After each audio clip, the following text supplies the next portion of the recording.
Dito naman tayo ulit sa account natin. So, yan makikita natin. Ayan ba? So, target natin this month is international. One way or round trip. Ayan. So, pinakita na natin. Ayan. So, one way tayo. Punta ibang bansa. Manila. Type natin Manila. Manila. Ayan sa Manila. Wala Saudi. So, walang Saudi. Lagay natin si Kuwait. Hindi available si Saudi. So, dito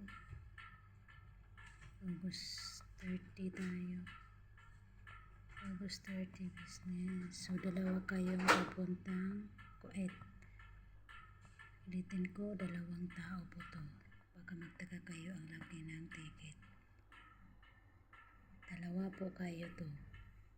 So, makikita natin dito. Searching pa. Ayan. Ayan ang makikita natin dito. Walang non-stop. Walang non-stop. One stop. Ito po.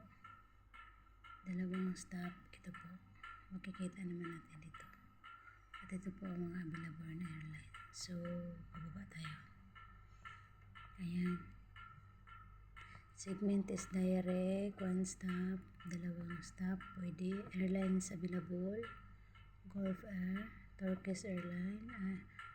Etihad Airlines. Saudi Arabian. Multiple. Emirates. Qatar. Oman Airline. Lufthansa. So, makikita naman ninyo dyan sa video. So, dito, ang una, ang dito sa taas, ang pinakamura. Per head po to ito, ang nakalagay. Per head po to.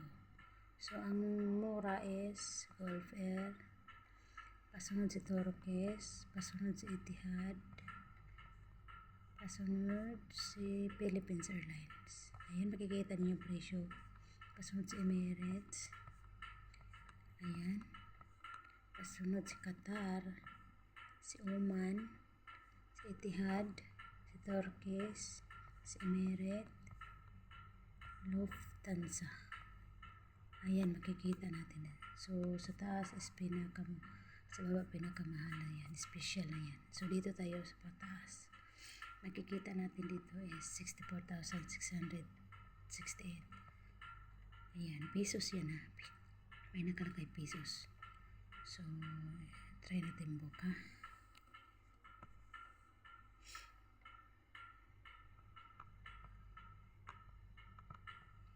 Ayan, makikita natin dito. So, ito. Pag nag-book na kayo, ito dito po. Book now. Ayan. So, ang details natin, pinutin lang natin dito, makikita ating agent. Yan. Makikita sa resibo. Patient. Passenger. Kayo. 2 passenger.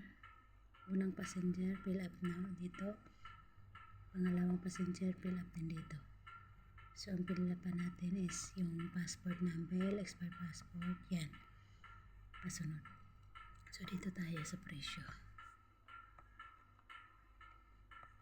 Gulf to tayo. Manila. Landing po.